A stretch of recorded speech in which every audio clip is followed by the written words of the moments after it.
नमस्कार दोस्तों, जय भोलेनाथ। मेरे बहुत सारे प्यारे दोस्तों का कमेंट आ रहा था कि रोहित शर्मा जी रक्षाबंधन पर गाना लिखिए, तो आपका इंतजार खत्म हुआ। मैं रक्षाबंधन पर सॉन्ग लेकर आ चुका हूँ जो बहुत ही अच्छा है।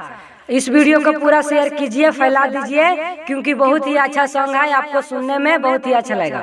तो आप मेरे चैनल पर नए हैं तो चैनल को सब्सक्राइब कर लीजिए इसी तरह वीडियो देखने के लिए, क्योंकि मेरे चैनल को सब्सक्राइब आप नहीं करते हैं, वीडियो को देखते हैं लेकिन चैनल को सब्सक्राइब नहीं करते। इसलिए आपसे रिक्वेस्ट है कि चैनल को सब्सक्राइब कर लीजिए और लाइक कर लीजिए। तो चलिए मैं आप लोग सुनाता हूँ जो आज मैं गाना लाया हूँ, तो चलिए सुनते हैं। देखिए दोस्तों, यही वह मुखड़ा है, बहुत ही अच्छा सजा कर लिखा हुआ है और मैं कोशिश करूंगा इसे अच्छे से गाकर सुनाने की, तो ध्यान से सुनिएगा। तो चलिए मैं आप लोग को सुनाता हूँ, सुनिए। सुनरी मुनरी प्यारी बहनिया रखिया किने अनमोल,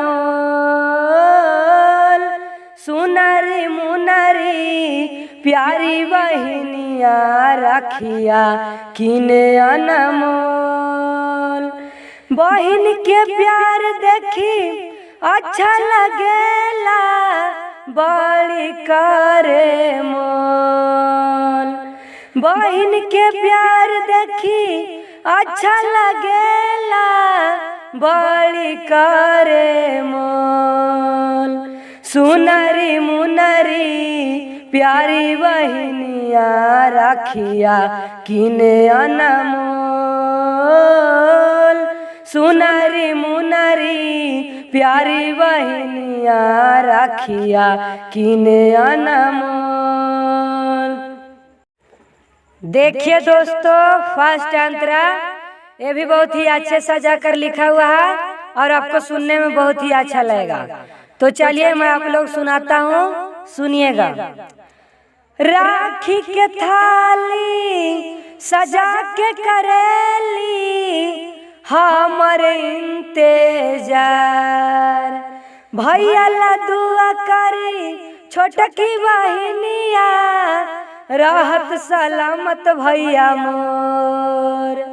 राखी के थाली सजा के करेली हमारे इंतजार, भैया ला दुआ करी छोटकी बहनिया रहत सलामत भैया मोर।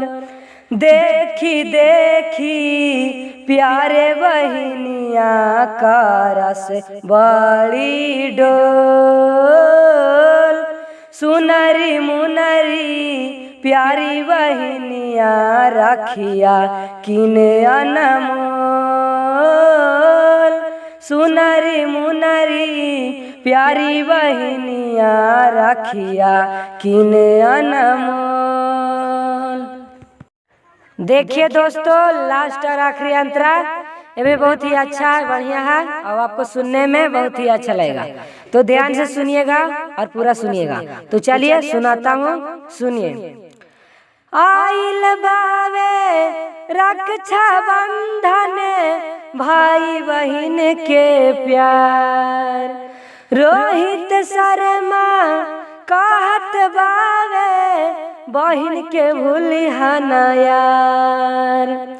आइल बावे रक्षा बंधन भाई बहन के प्यार, रोहित शर्मा कहत बावे भूलिहा ना बहन के यार।